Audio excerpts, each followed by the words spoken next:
이재명 정권 6개월 국정평가 회의를 시작하겠습니다. 이재명 정권 6개월을 한마디로 요약하면 약탈과 파괴라고 할 수 있습니다. 지금 우리 국민들 자신도 모르는 사이에 소중한 재산과 자유를 약탈당하고 있습니다. 이재명 정권은 대한민국의 자유민주주의 법치를 파괴하고 나라의 안보까지 무너뜨리고 있습니다. 서민들은 장보기가 무섭고 점심 한 끼 사 먹기도 부담스럽습니다. 자영업, 택배 하시는 분들은 추운 날씨에 히터 켜기도 겁이 납니다. 국민의 집도 빼앗아 가고 있습니다. 수도권의 매매, 전세, 월세 모두 폭등했습니다. 내 집 마련의 꿈은 사라졌고 전세든 월세든 당장 살 집 구하는 것도 어려워졌습니다. 청년들의 일자리도 빼앗아 갔습니다. 노란봉투법, 중대재해처벌법, 더 센 상법까지 마구 통과시킨 결과 기업 투자는 줄어들고 해외 자본은 빠져나가고 많은 기업들이 한국을 탈출하고 있습니다. 경제가 무너지니 일자리가 사라졌고 그냥 노는 취업 포기 청년들이 70만 명을 넘었습니다. 이제 국민들의 노후 자산까지 약탈하려고 합니다. 포퓰리즘과 통상 외교 실패로 환율이 폭등하자 국민이 허리띠 졸라 모아놓은 국민연금을 환율 방어에 쓰겠다고 합니다. 급기야 우리 국민들 소중한 개인정보까지 약탈당했습니다. 이름, 전화번호, 주소는 물론 공동현관 비밀번호, 배송지 목록까지 민감한 사생활 정보가 몽땅 중국인 간첩의 손에 넘어갔습니다. 청년들은 일자리가 없어서 좌절하고 있는데 이 정권의 형과 누나들은 연봉 3억짜리 일자리를 자기들끼리 챙기고 있습니다. 정권에 충성해야 취직도 할 수 있는 그런 나라가 됐습니다. 이재명 정권은 민생 약탈을 넘어서 나라의 근간인 법치와 자유민주주의를 파괴하고 있습니다. 오직 한 사람 이재명을 구하고 독재의 길을 열기 위해 헌정 질서와 사법체제를 파괴하는 일을 서슴지 않고 있습니다.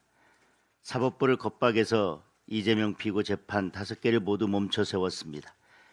공범들은 모두 감옥에 갔는데 주범은 재판조차 받지 않는 황당한 일이 벌어진 것입니다. 대법관을 들려서 친명 대법원을 만들고 그걸로도 안 되면 사심 재판까지 하겠다고 합니다. 그것도 불안한지 배임죄를 폐지해서 본인의 재판을 아예 삭제하려 하고 있습니다. 친명 유죄, 비명 유죄는 일상이 됐습니다. 정치 특검을 앞세운 내란머리 광풍으로 야당과 국민을 탄압하고 있습니다. 최경호 전 원내대표 병틀이 구속영장이 기각되자 본격적으로 광란의 폭주를 시작했습니다. 내란 전담 재판부를 만들어 민주당이 판사를 임명하고 법 왜곡죄를 만들어 눈에 거슬리는 판사들을 말살하려 하고 있습니다. 야당 해산을 공공연히 겁박하고 있습니다. 21세기 대한민국을 인민재판법정으로 만들겠다는 것입니다. 입맛에 맞지 않는 공무원들을 숙청하기 위해 핸드폰을 사찰하고 제보센터까지 만들었습니다. 카톡 검열과 인터넷 검열로 국민의 눈과 귀를 틀어막고 이재명 비판하는 현수막 한 장도 못 걸게 하고 있습니다.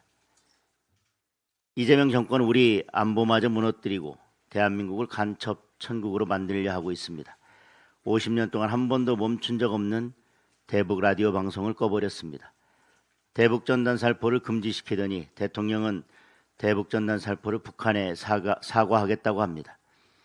납북된 우리 국민들이 있다는 사실조차 대통령은 몰랐습니다.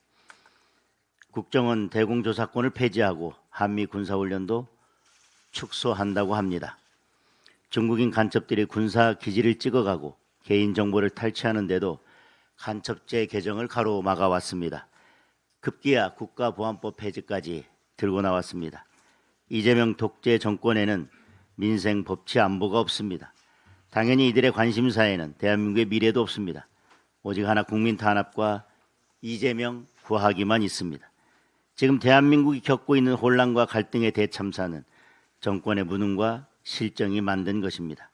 무능을 덮으려고 국민에게 책임을 전가하고 이재명을 지키려고 법치와 사법을 파괴하고 영구 독재를 위해 국민을 탄압하는 이 무도한 행태들이 바로 이재명 정권의 민낯입니다.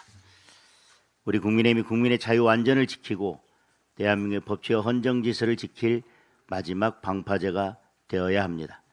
경제와 민생을 살리고 헌법과 법치를 지키고 대한민국의 자유민주를 다시 세우기 위해 우리 모두가 하나 되어 싸워야 합니다. 오늘 이 자리가 국민과 함께 승리하는 대역전의 출발점이 되기를 기대합니다. 이상입니다.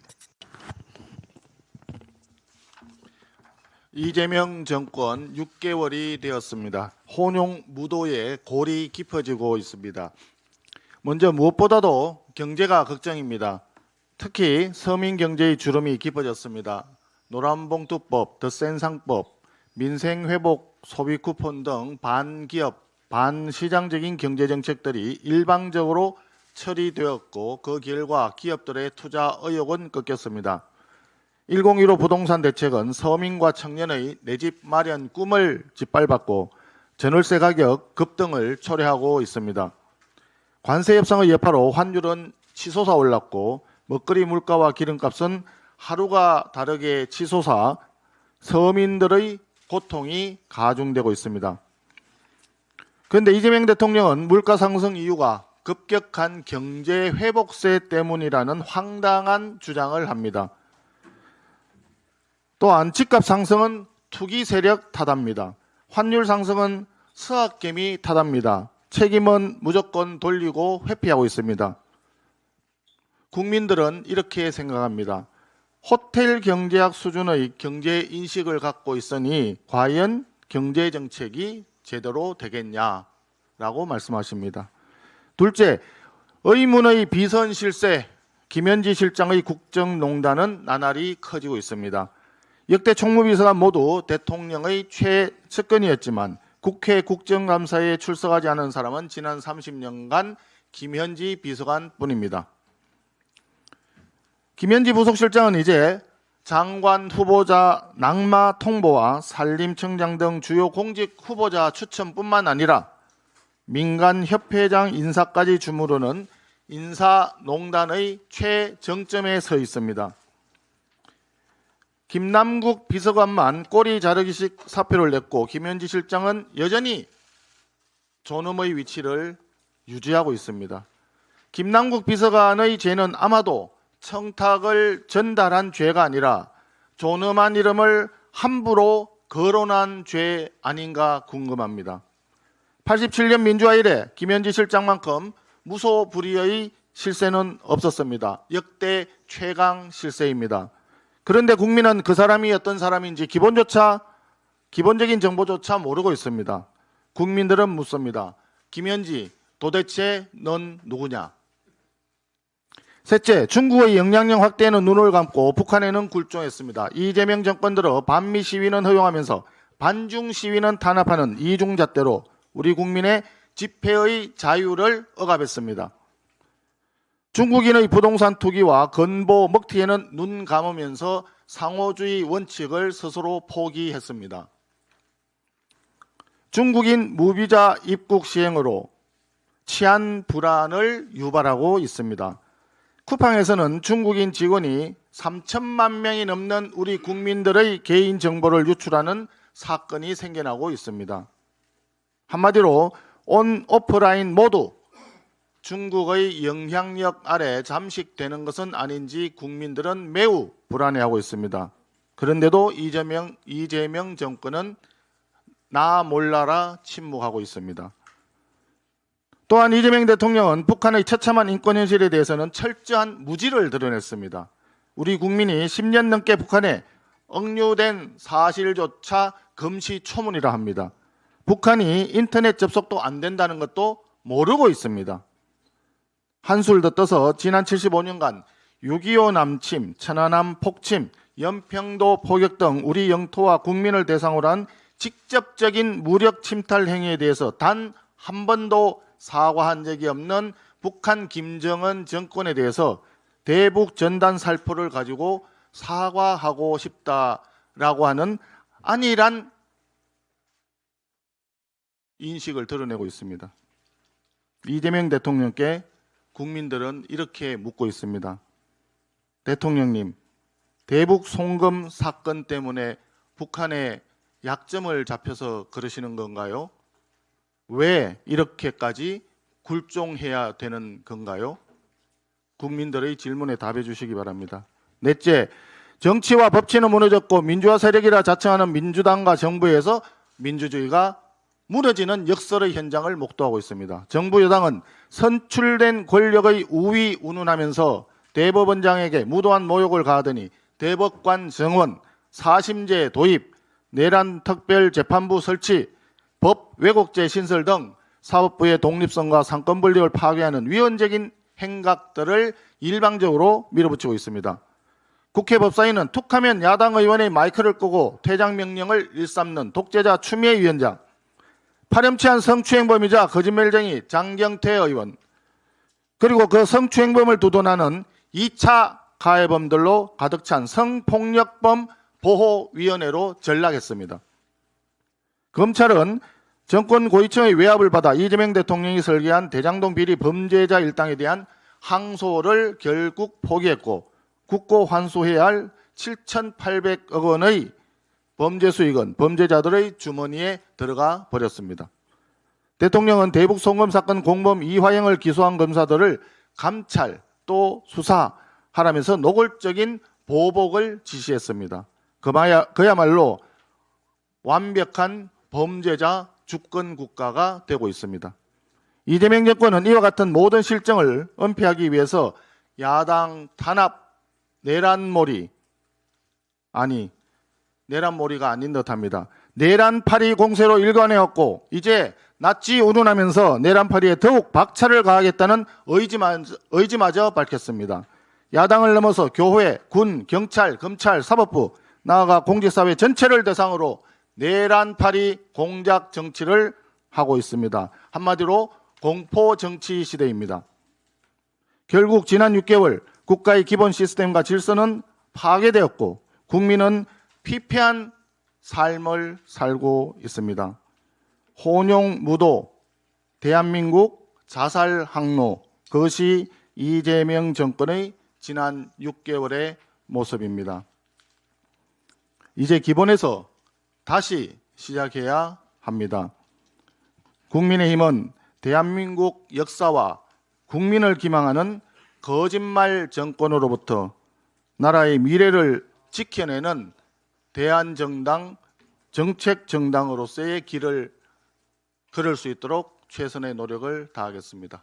감사합니다. 이재명 정권 6개월은 한마디로 무도한 아마추어 정권의 총체적 난국이었습니다. 경제도 민생도 국정 운영도 어느 하나 제대로 작동한 것이 없습니다. 성장과 안정 대신 혼란과 불확실성이 커졌고 국민의 삶은 더 무겁고 불안해졌습니다. 첫째, 부동산 정책은 아마추어 좌파 정권의 민낯을 그대로 드러냈습니다. 지금 가장 필요한 것은 수요 기반의 민간 중심 공급 대책, 정비사업 속도 제고, 인허가 혁신입니다.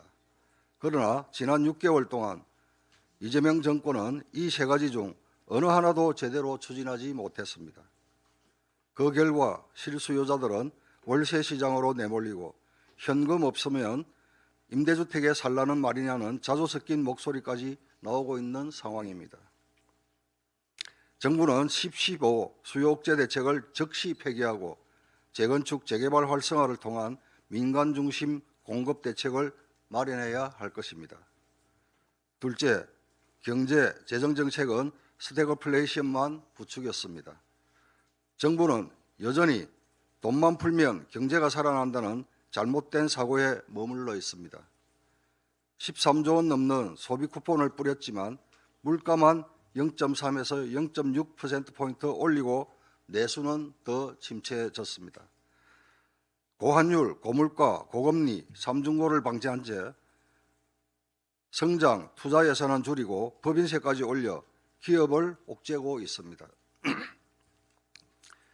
경제는 돈 풀기로 회복되지 않습니다. 기업이 활력을 찾고 더 많은 일자리를 만들 때 내수도 살아납니다. 정부는 돈 풀기 정책을 멈추고 일자리 중심의 성장 정책으로 전환하십시오. 셋째, 노동, 기업 정책은 우리 경제 성장의 발목을 잡았습니다. 사회적 합의 없이 노란봉투법을 밀어붙여 산업 현장을 365일 파업 위험에 노출시켰고, 중대재해처벌법은 예방 효과도 불확실한 채 기업들의 과도한 부담만 키우고 있습니다. 청년 일자리 대책 없이 꺼낸 정년 연장은 세대 갈등까지 초래하고 있습니다. 정부는 노란봉투법을 폐기하고 중대재해처벌법을 현실에 맞게 개선해야 합니다. 정년 연장은 반드시 사회적 합의를 전제로 해야 합니다.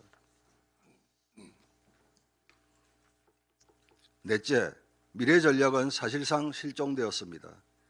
세계는 AI 데이터 센터, 전력망, 반도체, 인프라 경쟁에 국가 역량을 쏟아붓고 있지만 이재명 정권에서는 AI 산업 규제 완화도, 전력망 확충도, 반도체 등 첨단 산업 지원도 제대로 되지 않았습니다.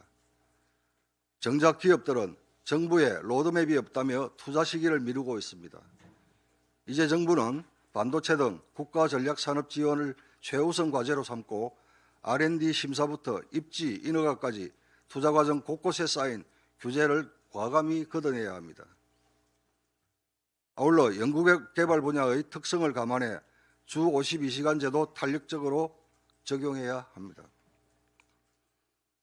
이러한 좌파 아마추어식 총체적 난국의 6개월이었음에도 불구하고 이재명 정권과 더불어민주당은 민생경제 살리기에는 관심이 없고 오로지 내란몰이와 사법 파괴, 정치 공작에만 집착하고 있습니다. 인민재판소를 연상케 하는 내란 전담재판부 설치, 북한에나 존재한다고 지적되는 법 왜곡죄, 사실상 판검사 옥죄기법 신설과 같은 반헌법적 시도는 즉각 중단해야 합니다.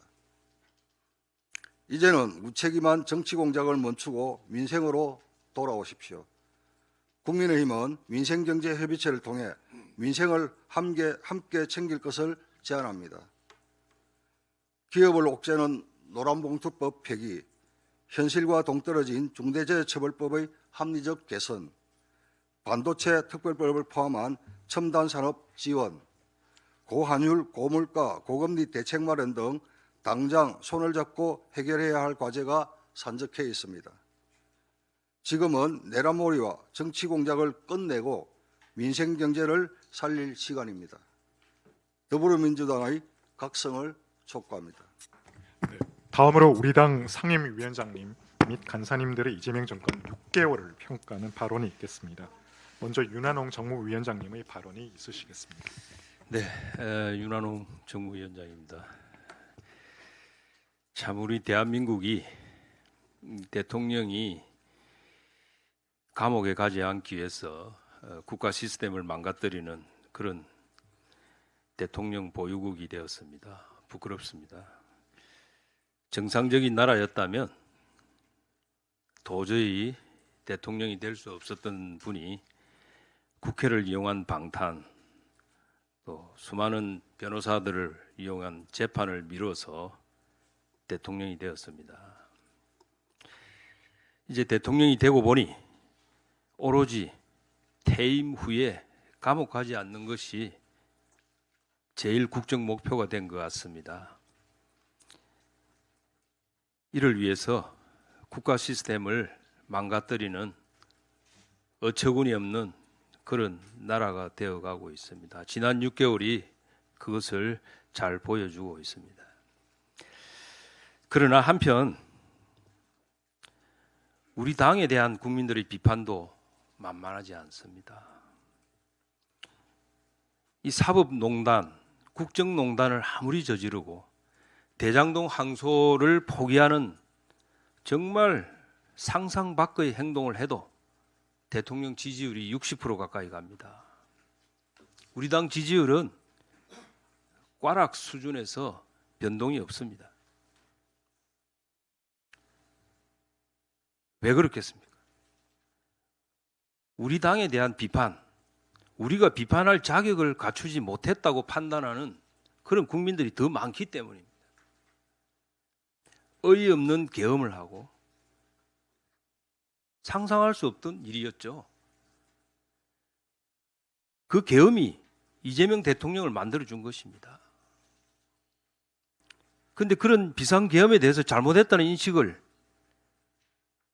아직도 갖고 있지 못하다 하는 그런 평가를 우리가 받고 있는 것입니다.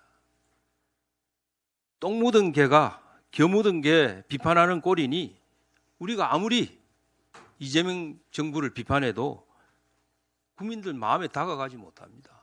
백약이 무효입니다. 사실상 민주당과 이재명 정부는 우리가 계엄을 사과하고 윤 대통령과 절연하는 것을 제일 싫어할 것입니다. 왜? 그렇게 해야만 국민들이 우리에게 마음을 주고 이재명 정부가 국정 분탕질을 마음 놓고 할 수 없을 것이기 때문입니다. 저는 오늘 우리 이재명 정부 6개월 국정평가 비판을 하면서 다시 한번 우리 자신들이 더 비판할 자격을 갖추자 하는 말씀을 드리고 싶습니다. 메신저 거부 현상을 벗어나야 우리의 오늘 이 메시지가 국민들에게 다가가고 국민들에게 들릴 것입니다. 그래야 오늘 이 이재명 정부 6개월 비판이라는 메시지도 국민에게 더 다가갈 것입니다. 우리가 2021년에 민주당과 더 가까운 윤석열 당시 후보를 정권 교체란 그 목표 하나를 위해서 또 중도층 국민들에게 더 다가가기 위해서 우리가 정말 배신자 소리까지 들어가면서 영입했습니다. 그때 그 와신 상담의 자세로 다시 한번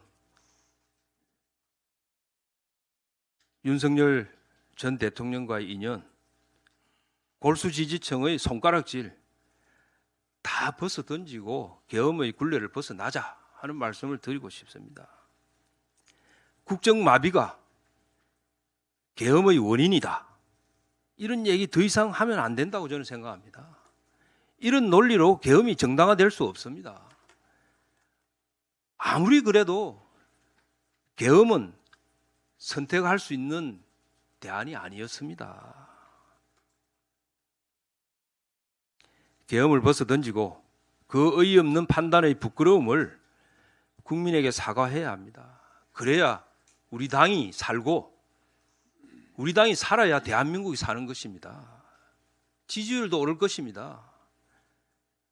우리를 국회의원을 만들어준 그 지지 세력, 또 한편으로는 당대표를 만들어준 그런 분들에 대한 섭섭함은 지방선거 이겨서 보답하면 됩니다. 몇 달간 배신자 소리 들어도 됩니다. 지방선거 이겨서 대한민국 살려야 할 거 아닙니까? 내란 프레임 지긋지긋하지도 않습니까? 우리가 이 계엄조차 벗어 던지고 있지 못하기 때문에 내란 딱지로 1년을 우려먹고 있습니다. 그렇게 지금 이 상태로 가면 지방선거 지으면 내란 딱지는 5년 내내 갑니다. 우리가 윤석열 후보를 당시에 내로남불 문재인 정권 연장을 막기 위해서 외부에서 스카우트 해온 사람입니다. 우리하고 당시에 큰 연결고리도 없었습니다. 우리 당과 계엄을 사전에 논의한 적도 없습니다. 논의할 생각조차 안 한 사람이었습니다. 우리 당에는 계엄을 사전에 알고 있던 사람도 한 사람도 없습니다. 우리가 계엄을 벗어 던지면 내란 프레임은 더 이상 통하지 않을 것입니다. 국민들은 우리에게 다시 눈길을 줄 것입니다. 내란 우려먹는 것 1년이면 유효기간이 끝났다고 여러 특검들 지긋지긋하다고 국민들이 들고 일어날 것입니다. 이렇게 우리가 계엄을 사과하고 윤 전 대통령과 절연하는 것을 이재명 대통령과 민주당이 가장 싫어할 것입니다. 우리는 그 길로 가야 합니다. 돈을 풀어서 고환율 만들고 계엄 탓하지 말라고, 서학 계엄이 탓하지 말라고, 국민연금 동원해서 주가 받칠 생각하지 말라고, 세금으로 부동산 잡을 생각하지 말라. 그렇게 국민들이 들고 일어날 것입니다. 저는 이것이 저 무례한 이재명에게 통쾌하게 복수하는 것이라고 생각합니다. 그리고 국정 시스템 마비를 막고 대한민국이 계속해서 성장하고 나아갈 수 있는 길이라고 생각합니다. 이상입니다. 네, 이미자 기재위원장님의 발언이 있겠습니다. 네, 잠깐. 저는 이쪽에서. 예, 상주문경 출신 기획재정위원장 임자국 의원입니다. 이재명 정권의 6개월은 실력 실속도 없는 허장성세 삼불 삼악의 시간이었습니다. 이재명 대통령에게 묻겠습니다. 윤석열 전 대통령의 재판 결과가 나왔습니까? 아니면 내란죄가 확정됐습니까? 지금 재판 중이지 않습니까? 근데 왜 국민의힘에 내란 정당이라는 프레임을 씌워서 국민의힘 국회의원들을 구속시키려는데 그토록 혈안이 돼 있습니까? 이것이 정치보복 아닙니까? 여기서 더 나가서 정부는 헌법 존중 TF라는 전대미문의 신의대를 만들어서 국가를 위해 일하는 공무원들 입에 재갈을 물리고 심신을 피폐하게 만들고 있습니다.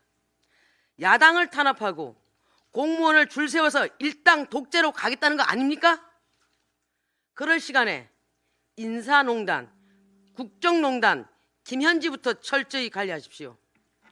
이재명 정부 6개월 협치와 국민통합은 간대없고 정치 보복과 만사 현지통만 남아있다고 하는 겁니다. 국민이 보고 계십니다. 둘째, 이재명 대통령은 청년들의 분노와 목소리가 들리지 않습니까? 부동산 정책 실패로 청년들에게 집 살 희망마저 걷어차버리고 대책 없는 정년 연장 추진으로 일자리마저 뺏으려고 하고 있습니다. 더 나아가서 포퓰리즘 정책과 현금 살포로 청년들에게 부채만 남겨주고 있습니다. 진정 미래를 살아갈 청년들의 분노가 느껴지지 않습니까? 이재명 정부의 정책은 청년 정책은 간대없고 청년 부채만 남아 있습니다. 셋째, 한미 간세 협상 그렇게 잘 됐다고 자화자찬하더니 왜 정작 국회 비준은 회피합니까? 헌법 제58조, 제60조에 따라서 국민에게 중대한 재정 부담을 지우는 협상은 반드시 국회가 검토하도록 되어 있습니다.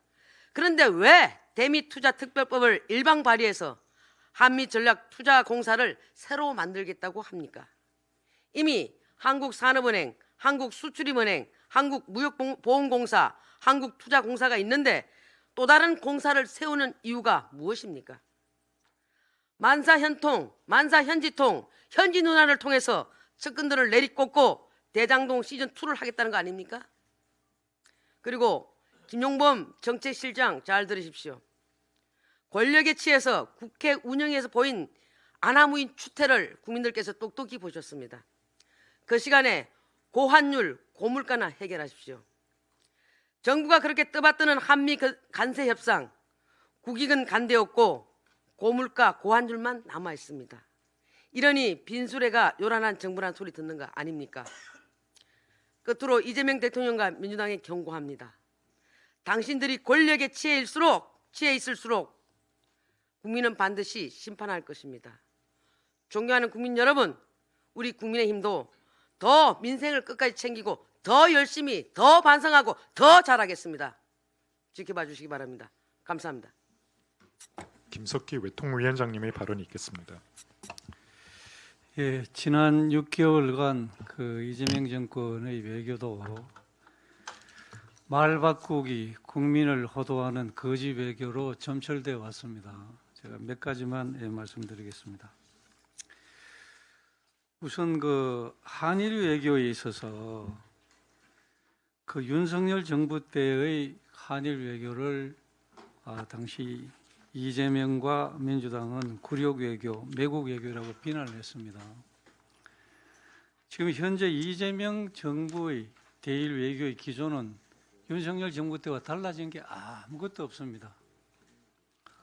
과거를 직시하되 과거를 잘 관리하면서 미래지향적으로 협력해서 국익을 도모한다.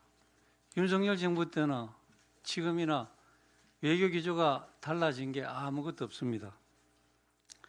윤석열 정부 때 증용공 문제의 해법에 대해서 그대로 이어받겠다고 했습니다. 그때 민주당은 구력 외교, 매국 정권, 나라 팔아먹는다고 했습니다. 그걸 그대로 받아들이면 이 정권도 매국 정권이고 친일 정권입니다. 지난 정부 때 시작한 셔틀 외교도 그대로 지속한다고 합니다. 미래 세대를 위해서 서로 교류를 활성화하자고 합니다. 달라진 게 아무것도 없어요. 그런데 자기들은 국익 우선에 실용 외교를 한다 그러고 그보다 더 잘해나간 전 정부에 대해서는 친일 정권, 매국 정권, 나라 팔아먹었다고 얘기합니다. 국민 여러분 이해가 되십니까? 후쿠시마 오염수 문제가 발생했을 때 우리 정부는 당시 윤석열 정부는 우리 국민의 생명과 안전에 관한 문제는 추호도 우리가 그냥 좌시하지 않는다. 그래서 IAEA 또 국제사회와 철저하게 검증해서 우리 해역에서 조그마한 수치라도 국민 안전에 위협이 있으면 절대 용납하지 않는다고 하면서 그 정책을 펴나갔습니다. 그때 이재명 당시 대표 민주당은 윤석열 정부가 매국 정권이라고 질타를 하면서 이 우물물에 독극물을 넣어놓고 국민들 보고 먹고 죽으라고 한다. 이게 윤석열 정권이라고 이야기했습니다. 이재명 정부가 들어와서 지금 5차례의 후쿠시마 오염수 방류가 있었습니다. 아무 말도 없어요. 국민 여러분 이해되십니까? 똑같은 내용을 자기들이 하면 정의롭고 실용 외교를 하는 거고 자기들이 아니면 굴욕 외교, 친일 정권, 매국노라고 합니다. 이 정부는 모든 게 그런 식입니다. 지금 일본 정부도 이해를 잘 못하고 있어요. 갑자기 180도 말이 바뀌는데 이게 왜 이러는지 이 점에 대해서 국민들에게 설명을 해야 됩니다. 똑같이 하는데 우리는 국익 우선으로 실용 외교를 하고 있고 우리가 아니면 그런 매국 정권이고 친일 정권이다. 이재명 정부의 태도가 정말 문제가 있습니다. 그리고 이 정부는 국민의 생명 안전을 그냥 무시하고 도외시하는 정권입니다. 헌법상 우리 국민인 북한 주민의 인권에 대해서는 김정은이 눈치 봐느라고 절대 말을 안 합니다. 그 말 자체를 북한 주민의 인권 자체를 기피하고 있습니다.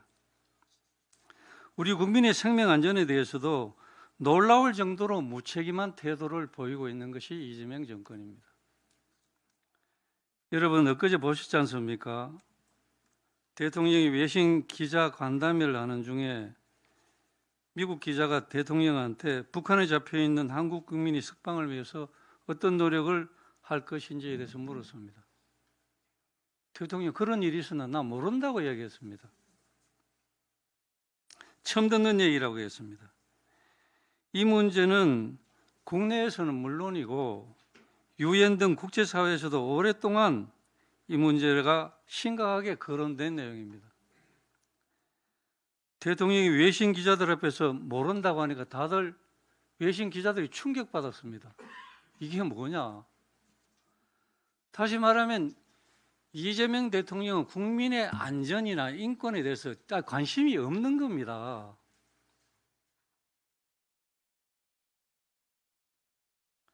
그런데 이재명 대통령이 일본에 대해서 일본 정부는 지금 그 납북자에 대해서 끈질기게 송환 요구를 하고 노력을 하고 있습니다. 거기에 대해서 일본인 납치자 문제 해결을 위한 일본 정부의 노력에 공감한다는 얘기를 했습니다. 이게 도대체 뭡니까? 일본인 납치 문제를 일본 정부가 하는 노력에는 공감한다고 하면서 우리 국민이 납치되어서 지금 어떤 상황에 있는지 모르는데 거기에 대해서 나는 모른다. 처음 듣는 얘기다. 세상이 다 아는 얘기를.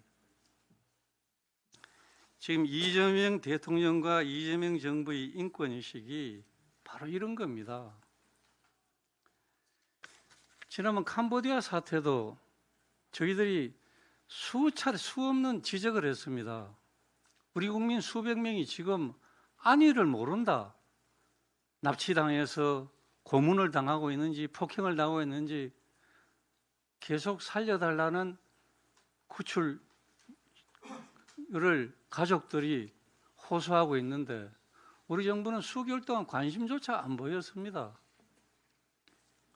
급기야 우리 대학생이 납치 고문당해서 사망을 했습니다. 그래도 별 반응이 없었습니다. 이 정부의 우리 국민의 생명 안전에 대한 인식이 그런 거라고 저는 생각했습니다. 제 상임위 때도 외교부 장관이 바로 현장에 가라. 대통령은 뭐 하고 있느냐. 지금 이 시간에도 제가 볼 때는 우리 국민의 수백 명의 국민이 생명이 안전이 어떤 위협을 받고 있는지 아직 확인이 안 됩니다. 그럼에도 불구하고 이렇게 안이하게 대응을 하는 정권입니다. 도대체 국민의 생명 안전보다 더 중요한 국익이 있습니까? 국민 여러분, 우리 국민의 생명 안전을 지켜주는 것이 정부의 가장 중요한 책임인데, 일차적인 책임인데 그거보다 더 중요한 국익이 어디 있겠습니까? 그러니까 전부 거짓말하는 겁니다. 예, 이번 이 관세 협상도 지난 8월 달에 1차 한미 정상회담을 했을 때 뭐라고 했습니까? 문서 합의가 필요 없을 정도로 완벽한 협상이 이루어졌다. 그냥 자화자찬하면서 국민을 속였습니다. 그거 다 거짓말이었잖아요. 지난번 경주 APEC 때 다시 트럼프를 만났습니다. 아주 또 잘했다고 했습니다. 자화자찬을 하고 있습니다. 그런데 그것을 우리 국회에 와서 제대로 검증을 받고 국민들에게 협상 내용을 설명하라고 하니까 못합니다. 왜 못합니까? 이게 또 내용이 국민에게 설명할 정도의 자신 있는 내용이 아닌 겁니다. 그거 다 거짓말이잖아요. 이 무도한 정권을 반드시 심판해야 됩니다. 더 이상 이 정권은 국민을 속이는 그런 식의 정권 운영을 해서는 안 됩니다. 국민들이 반드시 심판할 것입니다. 네, 이인선 성평등 가족위원장님 발언이 있겠습니다.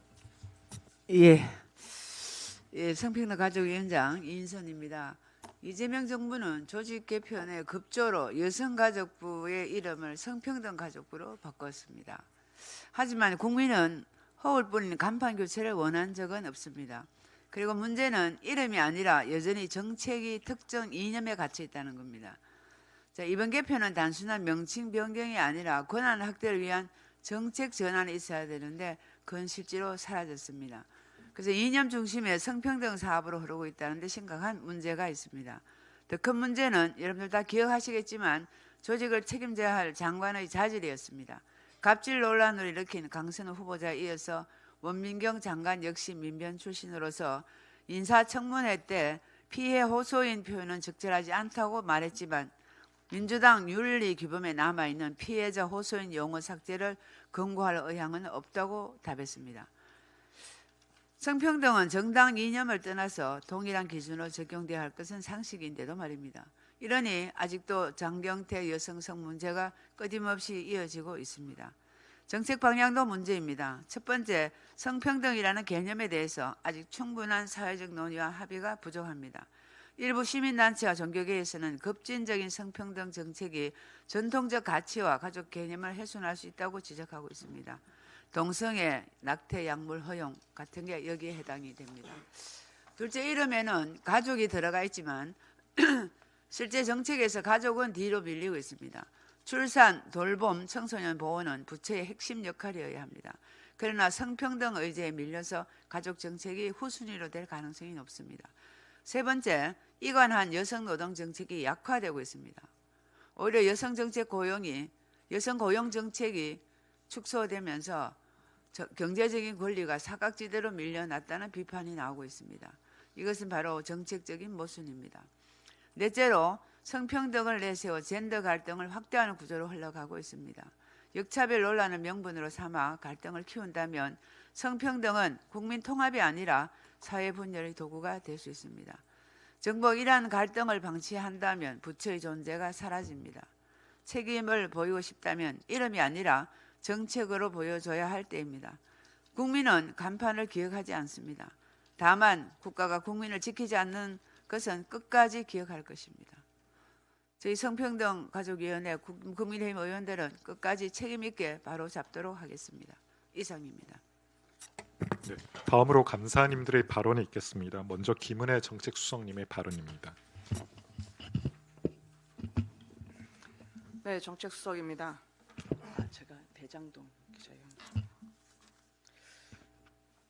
이재명 정부는 이 대자로 시작하는 세 단어만 꺼내면 안색이 파래집니다.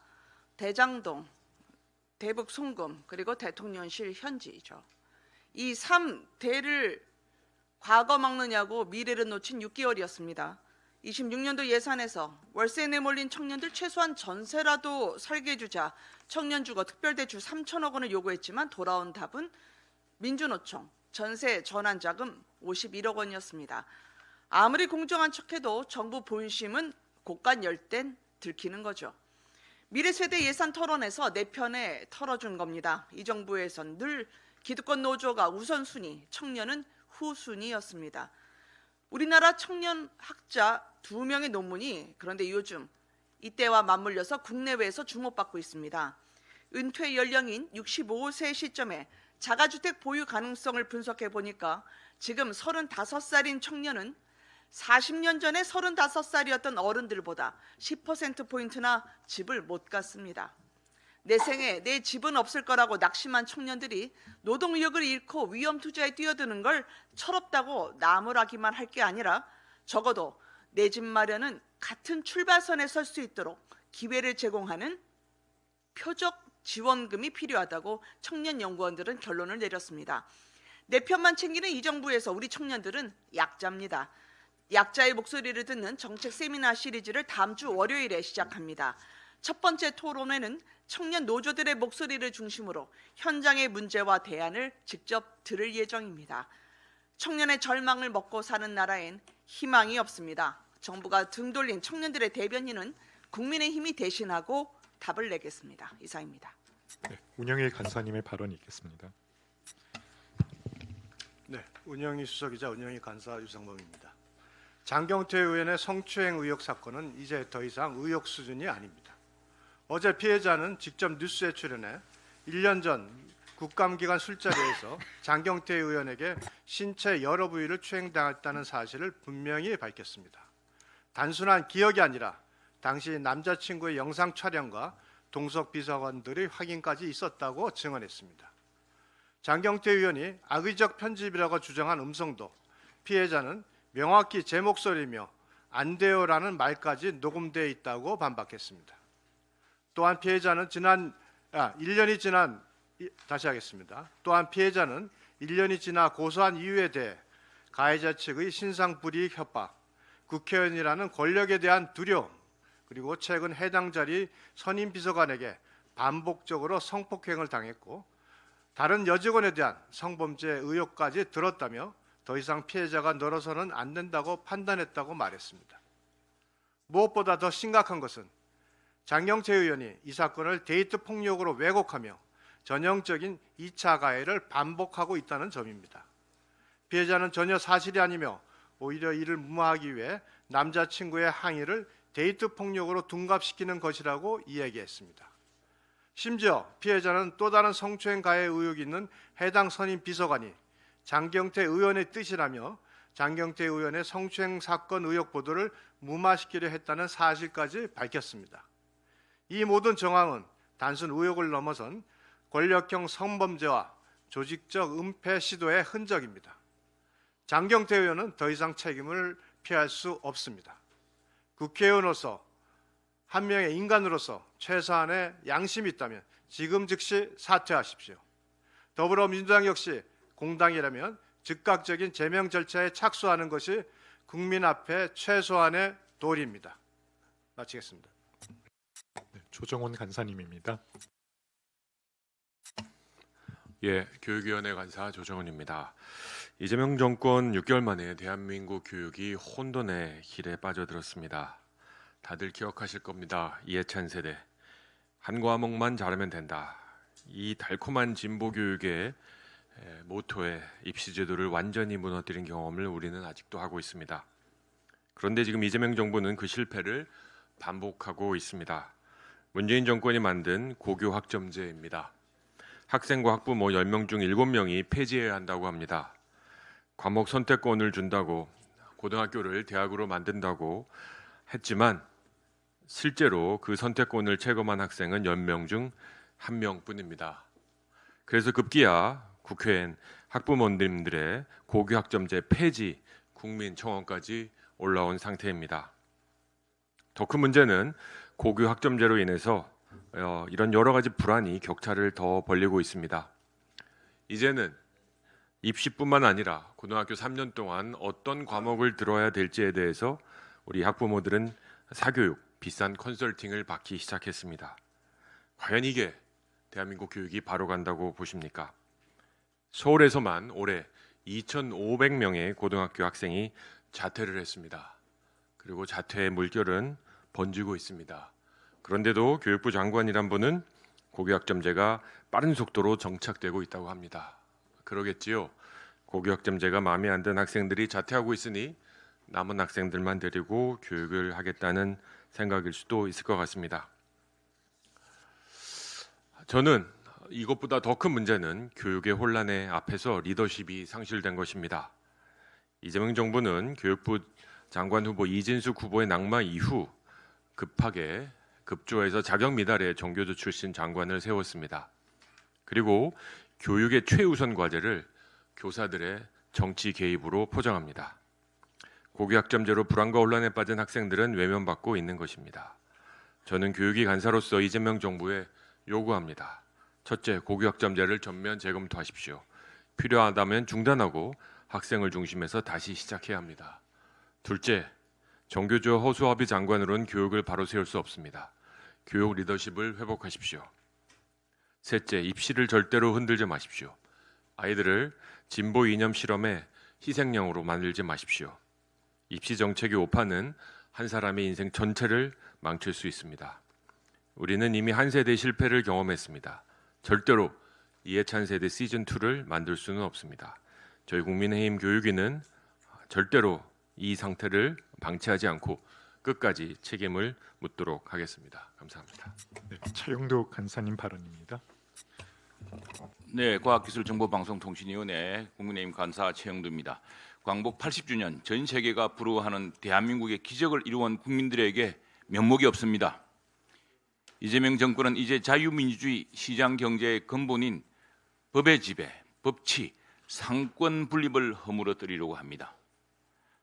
윤한홍 정무위원장께서 지적했듯이 우리는 자유민주주의 헌정질서, 법치를 지키는 원칙을 다시 한번 명백히 확인함으로써 더 강력한 민주주의, 더 부강한 나라를 국민들과 함께 다시 일으켜 세우겠다고 다짐합니다. 이재명 정권 6개월째 전 국민 개인정보가 위험 국가에 그대로 넘어가는 국민 안보 위기 사태입니다. 지역별 대형마트 온라인 배송 금지 같은 잘못된 규제로 지역 소상공인 전통시장과의 상생의 싹은 자르고 국민 정보를 통째로 쿠팡에 떠안겼는데 그 정보가 고스란히 외국으로 넘어갔습니다. 북한의 해킹 그룹에 국민의 가상자산이 들리고 중국에서 국민 개인정보가 유통되고 있습니다. 미국 법무부는 국민 민감 데이터 접근 제한 규칙을 만들고 미국 사용자 데이터는 자국 내 기업 클라우드에만 저장하고 유럽에서는 EU 외부에서 내부 서버에 원격 접속하는 것을 막고 있는데 대한민국 정부는 아무것도 하지 않았습니다. 정부가 국민 안보를 위한 사이버 안보, 디지털 보안 통합 대처를 외면하고 보안에 힘쓰는 기업들에게는 아무 인센티브도 주지 않고 사고가 터지면 솜방망이 처벌만 하니 어느 기업이 정보 보안에 힘쓰겠습니까? 이재명 정권 더불어민주당은 지난 6개월 법치를 흔들고 사법 독립을 파괴하려고 하면서 동시에 언론 자유를 침탈하고 있습니다. 유발 하라리도 지적했듯이 선거로 당선된 권력이 독재로 가는 데는 패턴이 있습니다. 법치를 파괴하고 언론을 겁박합니다. 바이마르 공화국 혼란 속에서 선거로 당선된 히틀러와 나치당도 똑같은 수법이었습니다. 남미 최대의 산유국 베네수엘라도 그렇게 최빈 독재 국가로 몰락했습니다. 공영방송 뉴스 채널의 사장과 편집 책임자를 법으로 바꾸고 방송미디어통신융합진흥을 저버린 채 방통위원장만 쫓아낸 미방통위 위헌 조항으로 언론을 장악하고 있습니다. 이제는 정보통신망법 개정으로 자신들 마음에 들지 않는 뉴스와 콘텐츠를 허위 조작 정보 징벌적 손배로 억압하려고 합니다. 다행히 지난 정부가 수립한 AI G3 목표를 계승해서 AI 3대 강국을 표방하고 있지만 AI의 가장 중요한 요소인 데이터 전략은 혼미한 상태입니다. 막대한 예산이 투입된 GPU 수명은 3년에서 5년인데 GPU로 컴퓨팅할 데이터는 터무니없이 부족합니다. 그런데도 정부 모든 부처는 무늬만 AI인 예산을 내세워서 무분별하게 국가 부채만 높일까 걱정입니다.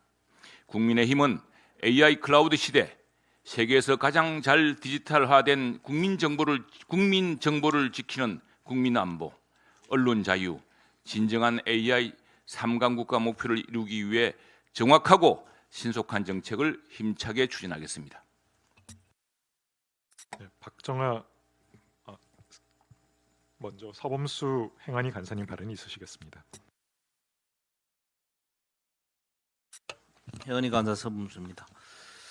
그 총론적인 부분은 윤한홍 정무위원장께서 말씀을 하셨기 때문에 저는 행안위 간사로서 행안위 소관에 대해서만 좀 말씀을 드리겠습니다. 그 대선이 한창이던 올해 5월 초에 갑작스럽게 당의 요청에 의해서 행정안전위원회 간사로 보임이 되었습니다. 그런데 그날 간사 선임의 건을 처리하는 그날 소집한 첫 상임위에서 안건에도 없던 공직선거법 개정안을 강행 처리하는 등 민주당의 폭주 모습을 보았습니다. 이재명 대통령의 허위사실 공표죄에서 행위를 삭제하는 내용이었습니다. 그리고 대통령 취임 이후에는 예상했던 대로 검찰청 폐지와 중수청 설치를 담은 정부조직법 개정안을 강행 처리했고 이재명표 파퓰리즘의 대명사인 지역사랑 상품권법도 마찬가지였습니다. 그리고 국정감사를 앞두고 오송 참사마저 정정에 끌어들여 국정조사를 실시하였으나 한 달을 허비하고도 새로운 사실은 하나도 밝혀내지 못했습니다. 그리고 최근에는 이재명 대통령 신기 경호를 위한 입틀막 법안 세트 중의 하나인 5개 광고물법까지 개정 처리했습니다. 이 법은 이 대통령이 민주당 대표로 있던 시절 민주당의 주도로 만든 법이었습니다. 입법부에서 다수의 힘으로 일방통행하는 사이 행정부는 측근 인사 무능 행정의 극치를 보여주었습니다. 상임위원인 선관위원회는 사법연수원 동기를 앉혀서 선관위의 정치적 중립을 훼손하고 대국민 신뢰도도 떨어뜨렸습니다. 그리고 문재인 대통령은 오늘날 우리 국민이 겪는 모든 고통의 원천, 강훈식 비서실장은 다시는 정치판에 얼씬도 못하도록 하면 된다. 윤호중 장관은 무능한 아이 등 문 대통령과 이 정부의 장관, 대통령실 참모에 대해 무차별 난사했던 최동석을 인사혁신처장으로 임명했습니다. 이 최동석 인사혁신처장은 유능한 사람을 알아본다는 유명한 어록도 남겼습니다. 그런가 하면 이 정부의 위기 대응 능력 부재도 여실히 드러나고 있습니다. 국정자원 화제에서의 대응 및 복구 능력은 대한민국이 디지털 강국이 맞는지 의심스럽게 했고 당시 예능 프로 녹화를 하고 있던 대통령은 물론이고 화재 복구 담당자의 극단적인 선택에 대한 직장 내 괴롭힘 의혹은 아직까지 밝혀내지 못하고 있습니다. 행안부 장관이 기재부에서 끌고 온 사회연대 경제는 근거 법안도 없는 상태에서 예산부터 덜컥 실을 했습니다. 인천 총기 사고에서의 대응 능력의 한계를 보인 경찰은 이준숙 정 반통위원장 체포를 위해서는 6번이나 묻지마 청구로 끈질기까지 보여줬습니다. 정작 현장에서 일하는 경찰관들은 경주 에피까지 파견 가서 부실한 식사에 쪽잠을 잤습니다. 행안부 이슈는 제목만 들어도 시간이 모자랄 정도입니다. 가장 큰 문제는 이제 6개월이 지났을 뿐이라는 사실입니다. 비록 행정안전위원회에서 우리 당 의원들의 숫자는 적으나 일당백의 정신으로 이재명 정부의 독재와 부당한 입법 권력에는 단호하게 맞서 싸우도록 하겠습니다. 감사합니다. 박정아 문체위 간사님의 발언입니다. 문체위 간사 박정아입니다. 앞서 여러분들의 소중한 말씀들이 있었기 때문에 오늘 문체위는 생략하도록 하겠습니다. 마지막으로 김영동 기후에너지 노동위 간사님의 발언이 있겠습니다.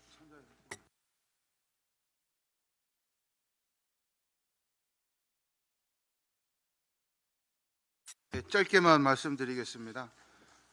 기후에너지 환경노동위는 부처 간의 조정이 있어서 에너지 부분이 합쳐지는 그런 조직 개편이 있었습니다. 그 과정에서 정책이 아니라 정부의 일방적인 독주가 보여졌습니다. 사전에 어떤 논의도 없었고요. 특히 가장 중요한 안건이라고 할 수 있는 NDC를 새로 설정하는 부분에 있어서도 우리 위원회와 상의가 없었기 때문에 이에 대한 질책을 했고 추후에 추급해서 상임위에서 논의하기로 했습니다. 아마 독주의 폐해가 머지않아 지금도 나타나고 있지만은 크게 나타날 것이다라는 암울한 전망을 해봅니다. 또 하나는 정책 중에 탈원전 시즈2죠. 문재인 정권 때 이미 실패가 확인됐는데 국민들이 다 기억하고 있습니다. 그대로 답습하거나 아마 이보다 더 심하게 기존보다 더 심하게 탈원전 정책을 드라이브 걸지 않을까 싶습니다. 그 피해는 고스란히 국민들에게 가장 심각한 것은 전기요금 인상으로 기결될 것입니다. 이에 대한 명확한 로드맵도 제시하지 않고 일단 선탈원전부터 하겠다는 무책임한 정책이 지금 진행되고 있습니다. 하나만 더 말씀드리겠습니다. 이른바 민주노총 대기업 위주의 민주노총 하명법이라고 할 수 있는 노란봉투법 시행이 내년 3월을 앞두고 있지만은 구체적인 어떻게 하겠다라는 구체적인 내용이 없습니다. 지난주에 이른바 시행령이 나왔지만은 참 특이하게도 이 사용자성에 대한 부분이 확대됐는데 그에 관한 시행령이 아니고 교섭 방식, 창구 단일화의 방식에 대한 시행령이 나왔습니다. 참 희귀한 그 정부가 아닐 수 없습니다. 분명 이 부분은 단순하게 노동조합의 이익을 주고 사용자에게 불이익을 준다는 그런 측면을 넘어서 노사 현장의 혼란, 노동시장의 혼란을 아마 가중시키게 될 것 같습니다. 이러한 부분에 대한 피해는 고스란히 국민들에게 돌아가지 않을까 싶습니다. 저희 기후에너지 환경노동위원회는 정부의 무책임하고 위헌적인 정책에 대해서 바로잡고 시정할 수 있도록 하는데 소임을 다하겠다는 말씀을 드립니다. 이상입니다. 네, 이후 순서부터는 비공개로 전환하겠습니다. 언론인 보좌진의 협조 부탁드립니다.